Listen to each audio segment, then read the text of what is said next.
अस्सलाम वालेकुम व्यूअर्स। तो आज की इस वीडियो में मैं आपको हज़रत बीबी पाक दामन अलैहिस्सलाम की हिस्ट्री के बारे में बताऊंगा। वाक़या करबला के दौरान जब हज़रत इमाम हुसैन अलैहिस्सलाम ने अपने साथियों के साथ सफ़र किया तो मक्का से कोफा की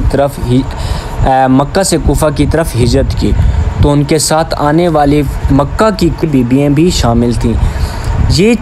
ये बीबियाँ सफ़र में आपके साथ रहीं और करबला की ज़मीन पर उन्होंने हज़रत इमाम हुसैन अलैहिस्सलाम का खूब साथ दिया। 9 मुहर्रमुल हराम को हज़रत इमाम हुसैन अलैहिस्सलाम ने इनमें से 6 बीबियों को हुक्म दिया कि करबला की ज़मीन को छोड़कर हिंदुस्तान की तरफ हिजरत करें। तो बीबियों ने अर्ज़ किया कि हम आपको ऐसे हालात में छोड़कर नहीं जा सकते, भला हम कैसे जाएं? हज़रत इमाम हुसैन अलैहिस्सलाम ने फरमाया कि मैं मजबूर हूँ, क्योंकि ये हुक्म हज़रत अली अलैहिस्सलाम की तरफ से मौसूल हुआ है। तो यही है कि आप लोग करबला से हिजरत करके दूर चले जाएं। करबला को छोड़कर हिंदुस्तान की तरफ आने वाली ये 6 बीबियाँ कौन थी, इन्होंने कैसे करबला से लाहौर की तरफ हिजरत की और लाहौर में इनके साथ क्या वाक़यात पेश आए। हज़रत अली रज़ी अल्लाह तआला अन्हा की एक शादी उम्मे बनी रज़ी अल्लाह तआला अन्हा से की।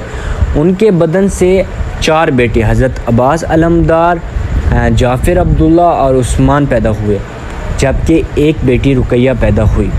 इनका मज़ार लाहौर में बीबी पाक दामन के नाम से मशहूर है।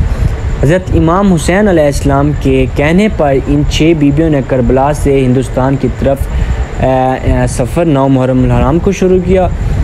रास्ते में ही थी कि इनको हज़रत इमाम हुसैन अलैहिस्सलाम और उनके साथियों की शहादत की खबर मौसूली। इनको हुक्म था तो उन्होंने अपना हिंदुस्तान की तरफ सफ़र जारी रखा। इस्लाम इस वक्त हिंदुस्तान में बिल्कुल भी नहीं पहुंचा था और जहाँ के लोग हिंदू थे और बुतों की और आग की पूजा किया करते थे।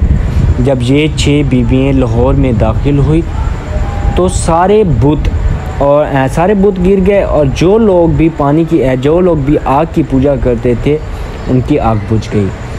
तो फिर वहाँ का राजा जो था उसने अपने वज़ीर और अपने बेटे को हुक्म दिया कि इस वाक़े की तहकीकात की जाए। उस तहकीकात करने के बाद फिर पता चला कि उन परदेसी हैं, तो उनके राजा ने अपने बेटे और वज़ीर को हुक्म दिया कि इन परदेसियों को दरबार में लाया जाए। जब वो उनको पकड़ने के लिए गए तो उन्होंने बताया कि यहाँ पे कुछ औरतें हैं जिन्होंने चादर के अंदर ख़ुद को लपेटा हुआ है। तो उनमें से एक बीबी ने राजा के बेटे से बात की कि हम अल्लाह पाक की ज़ात को मानने वाले हैं और करबला में हमारी जंग छिड़ गई थी, तो जिसकी वजह से हम हिजरत करके यहाँ आए हैं। हम सिर्फ पनाह लेने के इरादे से आए हैं। ज़ाहिर सी बात थी, राजे का हुक्म था, वहाँ के बादशाह का हुक्म था। तो उसके बेटे ने उनको बताया कि ये हमारे बादशाह का हुक्म है, तो आपको हमारे साथ जाना पड़ेगा।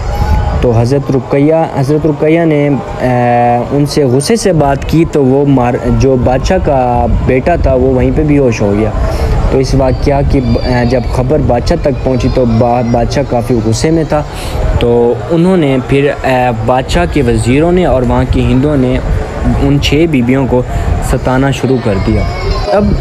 जब वहाँ के वज़ीरों ने और हिंदुओं ने उन 6 बीबियों को उकसाना शुरू किया, तो उन 6 बीबियों ने अपने रज़ाए इलाही से दुआ की कि ऐ हमारे परवरदिगार, एक तू ही है जो इनसे हमें बचा सकता है।